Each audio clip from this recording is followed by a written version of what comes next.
የእግዚአብሔር ቤተሰቦች አንድ አምላክ በሚሆን በአብ በወልድ በመንፈስ ቅዱስ ስም እንደምን አደራችሁ? እንደምን ሰነበታችሁ?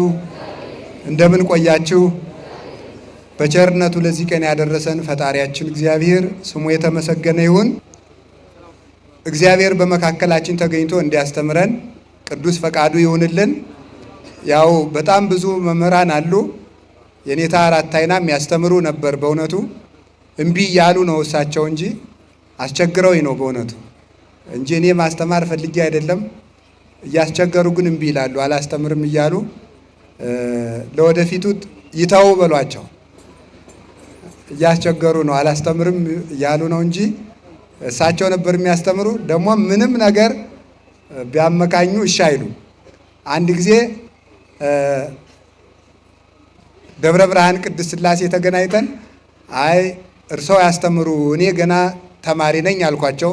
ከኔታ ክቡር ሊቀ ሊቃውንት ዕዝራ አዲስ እየተማርኩ መንበረ መንግስት እኔ ተማሪ ነኝ፣ ሰው ያስተምሩ፣ ሰው መምህር ነዎት፣ ወንበር ተክለዋል አልኳቸው። ተማሪ ከሆንክ በል ታዘዝ እንግዲህ አሉኝ። ስለዚህ በምንም ምክንያት እያስቸገሩ እምቢ ስላሉ ለወደፊት ያስተምራሉ። ዛሬ ደግሞ እኔ እታዘዛለሁ ማለት ነው። እግዚአብሔር በመካከላችን ተገኝቶ ያስተምረን።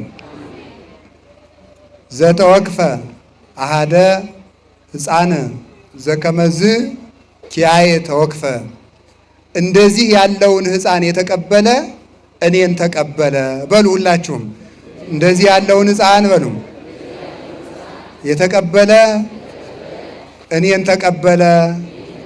ድገሙ። እንደዚህ ያለውን ሕፃን የተቀበለ እኔን ተቀበለ።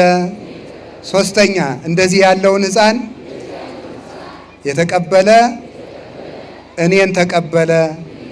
የማቴዎስ ወንጌል ምዕራፍ 5 ቁጥር 5 ማቴዎስ ምዕራፍ 18 ቁጥር 5 የማቴዎስ ወንጌል ምዕራፍ 18 ቁጥር 5 የማቴዎስ ወንጌል ምዕራፍ 18 ቁጥር 5 እስቲ ምዕራፉን ንገሩኝ።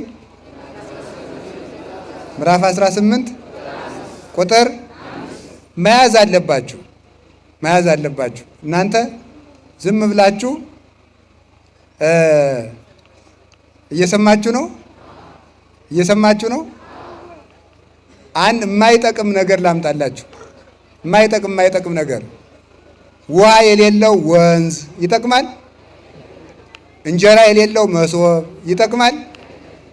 ጡት የሌላት እናት ያው ካጣች ግን ትጠቅማለች። ፍሬ የሌለው ዛፍ ይጠቅማል? ምን ይጠቅማል? ሰይፍ የሌለው ሰገባ ይጠቅማል? ሰገባ አታውቁም? የሰይፍ መግቢያው ማለት ነው። ትጥቅ የሌለው ወታደር አሉ። የወታደሮችም በምን ይዋጋል? በምንም አይዋጋም ማለት ነው። ቃለ እግዚአብሔር የማይዝ ክርስቲያን እንደዚያ ነው ማለት ነው።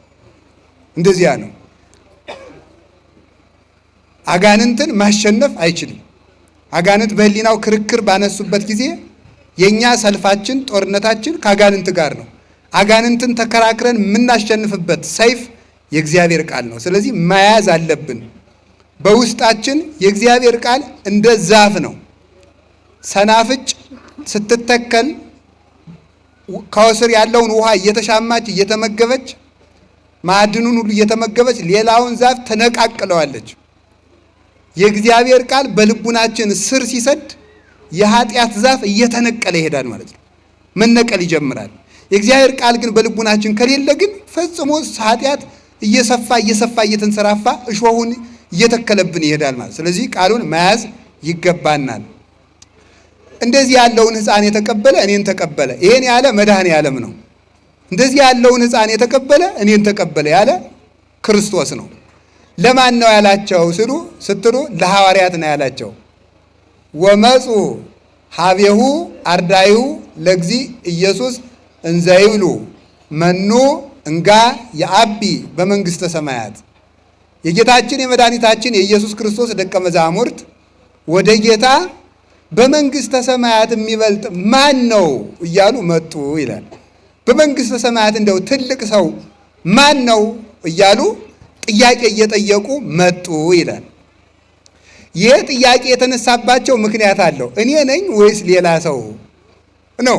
እኔ ነኝ ወይስ ሌላ ሰው? አሁን የዚህ ቤተ ክርስቲያን አጥቢያ ምዕመናን የሆናችሁ በዚህ ዙሪያ ያላችሁ ሰዎች እንዲህ ቢባል ምን ትላላችሁ? ይህንን ቤተ ክርስቲያን ከልጅነታቸው ጀምሮ የሚያገለግሉ የሚደግፉ አንድ ትልቅ ሰው አሉ ሲባል እኔን ነው የሚሆን አትሉም ትላላችሁ? እንደዚያ ነው የምንለው። መልካሙን ለራሳችን ነው የምትወስድ። እዚህ ሰፈር ሁልጊዜ የሚሰርቅ ሰው አለ ስል ደግሞ ምንድን ነው የምትሉት? እገሌን ሳይሆን አይቀርም ነው የምትሉት ማለት ነው። መልካሙን ለራሳችን ክፉውን ለወንድማችን ነው የምንሰጠው ማለት ነው። አሁን ሐዋርያት ምን አሉ? በመንግስተ ሰማያት እንደው ትልቅ ሰው ማን ነው አሉ። ጌታን የጠየቁት አንተነህ መባል ፈልጓል ሁሉም ማለት ነው። ይህ ክርክር የተነሳባቸው ደግሞ አስታከው ለመጠየቅ ነው። በሶስት ምክንያት ነው። ቅዱስ ጴጥሮስን ጌታ ሶስት ነገር ብሎታል። አንደኛ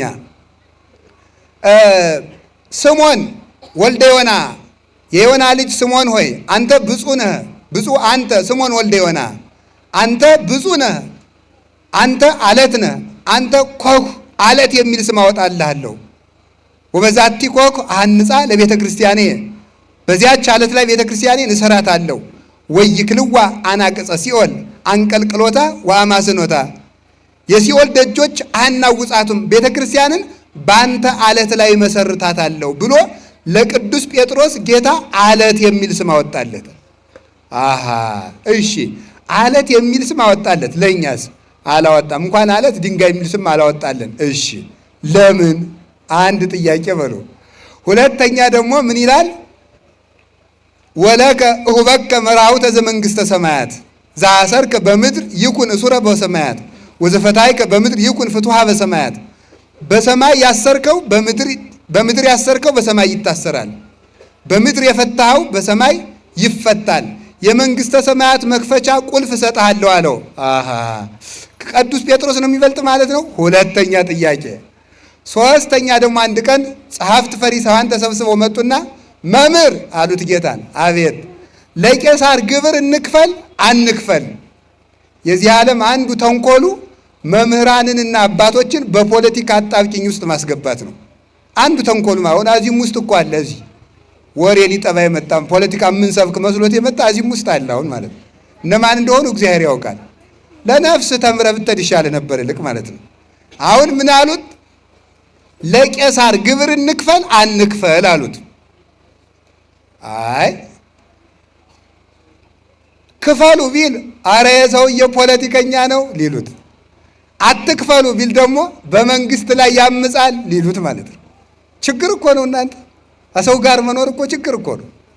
ክርስቶስን በዚህ አጣብቂ ጥያቄ ጠየቁት ማለት ነው።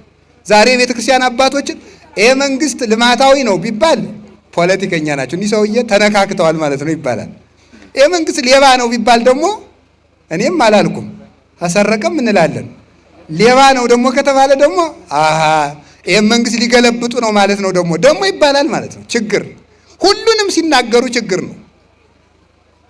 ከዚያ በኋላ ጌታን ምን አሉት? ሳንቲሙ የማሲ ሳንቲሙን አምጡት አላቸው። አመጡት። ዘመኑቱ መልኩ ወመጽሐፉ ከመጽሐፉ ላይ የተጻፈው ስምና ፎቶ የማን ነው አሉት። በቀኝ በኩል የኪሩቤል ስዕል አለው፣ በግራ በኩል የቄሳር ስዕል አለው። ሊያስቸግሩ አይደል የመጡ? በሉ እንግዲያስ የቄሳርን ለቄሳር የእግዚአብሔርን ለእግዚአብሔር ስጡ አላቸው። ምን ማለት ይመስላል? አንድ ጎኑን ለቄሳር አንድ ጎኑን ለእግዚአብሔር ስጡ ማለት ይቻላል? አንዱን ሳንቲም አስቸግረው ስለመጡ አስቸጋሪ መልስ መልሶ ሰደዳቸው ማለት ነው። እንዳይችሉ አደረጋቸው። ጥሩ በዚህ ተረተናል አሉና ሌላ ቀን ከበድ ያለ ጥያቄ አመጡ። ለደቀ መዛሙርቱ ቀረብ አሉና መምህራችሁ ግብር የማይከፍል ለምንድን ነው አሉ። አሁን ሌላ አሁን የማይታለፍ ጥያቄ አመጡ። በሐሳብ የመጣውን በሐሳብ ረታቸው። አሁን በተግባር መጡ። መምህራችሁ ለምን ግብር አይከፍልም አሉ። የነገስታት ልጆች ይገብራሉ አይገብሩም አላቸው። አይገብሩም ያስገብራሉ እንጂ። እንግዲህ እኔ የአብ የባህሪ ልጁ ገብራለሁ እንዴ? አስገብራለሁ እንጂ የንጉሥ ነገሥት የአብ ልጅ እኮ ነኝ እኔ የንጉሥ ልጅ እኔም ንጉሥ ነኝ አላቸው። ግን ከመእይታ ሀወቁ ህዝቡ እንዳይበጠበጥ ግን አለ ቅዱስ ጴጥሮስን ሂድና ባህር እዚያ አሳ ተቀበልና አሳ አጥማጆች ደ አሳው ግብር አምጥተህ ክፈል አለው። ከዚያ በኋላ ተመልከቱ ምን አደረገ? አሳው ሲወጣ ከአሳው ውስጥ ምን አገኘ? ወርቅ ዲናር አገኘ። ከዚያ በኋላ ያንን ከፈለ። ምን አደረጉ መሰላችሁ? ሕግን ማክበር ስለሚገባው የሕግ ባለቤት ስለሆነ ግብር ከፈለ። ጌትነቱን ለመግለጥ ግን ለእኔ ባሕር ትገብርልኛለች፣ እናንተ ገብር ትሉኛላችሁ አላቸው። እኔ ባሕርን የማስገብር የባሕር ፈጣሪዋ ነኝ። እንስሳት አራዊት ለእኔ አውቀው ይገብራሉ። ምድር ትገብርልኛለች፣ ሰማይ ለእኔ ይገብራል። ይባርክዎ ኩሉ ግብረ እግዚእ ለእግዚአብሔር። እግዚአብሔር የፈጠራቸው ፍጥረታት ሁሉ የምስጋና ግብርን ለእግዚአብሔር ያወጣሉ። ለእኔም ለአንተም ክፈል ብሎታል ቅዱስ ጴጥሮስን። እንግዲህ ቅዱስ ጴጥሮስን ለእኔም ለአንተም ግብር ክፈል ካለው ቅዱስ ጴጥሮስን ከራሱ ጋር እኩል እያደረገው ስለሆነ ጴጥሮስ ነው የሚበልጥ ማለት ነው። ቁርጡን ይንገረን ዛሬ አሉ ሐዋርያት። ሶስት ነገር ለይቶ ስላደረገለት ዛሬ ቁርጡን ማወቅ አለብን። ማን ነው ትልቅ ብለው ጠየቁት። እሱ ደግሞ ነገሩን ከጉዳይ ያወጣና ወፀዋ አሃደ ሕፃነ ወአቀመ ማእከሌሆሙ። ነገሩን ጴጥሮስንም ሳይጠራ ዮሐንስንም ሳይጠራ ቶማስንም ሳይጠራ ሌላውንም ሳይጠራ አንድ ሕፃን መጣና ከመካከላቸው አቆመ። ሕፃን ነው። ያን ሕፃን አቆመና ምን አላቸው? አማን አማን እብለክሙ እመ ኢተመየጥክሙ ከመ ዝንቱ ሕፃን ኢትበጉ ውስተ መንግሥተ እግዚአብሔር። እውነት እውነት እላችኋለሁ ካልተመለሳችሁ እንደዚህ ሕፃን ካልሆናችሁ መንግሥተ ሰማያት አትገቡም ማለት። ዛታሃተ ርእሶ ከመ ዝንቱ ሕፃን ውእቱ የአቢ በመንግሥተ ሰማያት። እንደዚህ ሕፃን ራሱን ዝቅ ያደረገ ሰው በመንግሥተ ሰማያት ትልቅ ሰው የሚባለው ይህ ነው አላቸው። እንደ ሕፃን ካልሆናችሁ መንግሥተ ሰማያት አትገቡም አላቸው። እንደ ሕፃን ካልሆናችሁ ማለት ምን ማለት ነው? ይችን ልንገራችሁ። አንድ ሰው መንግሥተ ሰማያት ለመግባት እንደ ሕፃን መሆን አለበት። ሕፃናት አላችሁ? ዛሬ የሕፃናት ቀን ነው በእውነቱ። እንደ ሕፃን ካልሆናችሁ መንግሥተ ሰማያት አትገቡም። የሕፃናትን ጠባይ አንድ ሁለት ሶስት ልንገራችሁ። አንደኛ ሕፃናት አንዱ ጥሩ ጠባያቸው ምንድን ነው? አማኞች ናቸው። ምኖች ናቸው? አማኞች ናቸው። ሁሉ እንደሚያምኑት ማለት ነው። ይሄንን ወስጄ ይሄ ስሙ እንግዲህ ተቀርጾ መስቀል ነው፣ ግን እንጨት ነው። ይሄ ወርቅ ይባላል ብለው እሺ። ማን ነው እንደዚያ የሚለው? ሕፃን ማለት ነው። ይሄ ሰው ነው ስሙ ብለው እሺ ነው የሚለው ማለት ነው። ሕፃን አማኝ ነው። ሃይማኖት ይኑራችሁ ማለት ነው። እንደ ሕፃናት ያለ ሃይማኖት የለው ሰው የለም። እነገሌ ቤት ጅብ ታስሯል ቢባል እሺ፣ ማን አመጣው አይል፣ እነማን አመጡት አይል፣ ምን ይበላል አይል፣ ሰዎቹ እንዴት ቤታቸው ሲያስቀምጡት አይበላቸውም አይል፣ ዝም ብሎ ማመን ማለት ነው። ሕፃን አማኝ ነው። ስለዚህ እመኑ፣ ሃይማኖት ይኑራችሁ። አሁን ለዚህ ነው ኦርቶዶክስ ተዋሕዶ ቤተክርስቲያንን የሚነቅፉ ከኛ ቤተክርስቲያን ውጭ የሆኑ አንዳንድ ሰዎች ምን ይላሉ? ኦርቶዶክስ ተዋሕዶ ቤተክርስቲያን ሕፃናትን ለምን ታጠምቃቸዋለች? መጀመሪያ እምነት መቅደም አለበት ይላል። ለመሆኑ የሕፃንን ያህል የሚያምን ሰው አለ? በፍጹም የለም። ሕፃን ምንም ጥርጥር የሌለበት አማኝ ሕፃን ነው። ጥርጥር የሌለበት ሃይማኖት ከሌላችሁ መንግሥተ ሰማያት አትገቡም ማለቱ ነው። ከቃሉ ጋር ናችሁ? ከቃሉ ጋር ናችሁ? ሕፃን አይፈራም፣ ያምናል። በፍጹም ነው የሚያምነው። ሁለተኛ ደግሞ ሕፃን ምን በላ ምን ጠጣ የሚቀጥለው ዓመት ምን ይሆናል ብሎ አይጨነቅም። ዘንድሮ ድርቅ ይሆናል፣ ፖለቲከኛ በዛ፣ ሰው ተፋጀ ብሎ ይጨነቃል? አይጨነቅም። ፈጽሞ አይጨነቅም። ለዚህ ዓለም አትጨነቁ፣ ለሰማይ መንግስታችሁ ተጨነቁለት።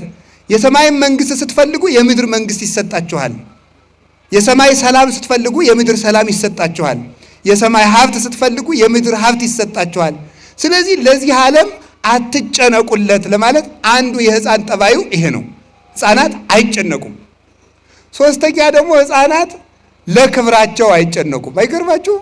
አንጥፉልኝ አይሉ፣ ጎዝጉዙልኝ አይሉ፣ ተለቅ ያለውን ወንበር ለእኔ ስጡኝ አይሉ። ዝም ብለው ደው ጉቸዝ ያለ ማለት ከጭቃው ላይ ሁሉ ማለት ነው። ለክብራቸው አይጨነቁም። ትውት ናቸው ማለት ነው። ቁጭ ብሎ ጭቃው ላይ ማለት ሰው በወርቅ ተቀምጦ እነሱ ሂደው ጭቃው ላይ ቁጭ ይላሉ። ወስብሐት ለእግዚአብሔር። ይቆየን።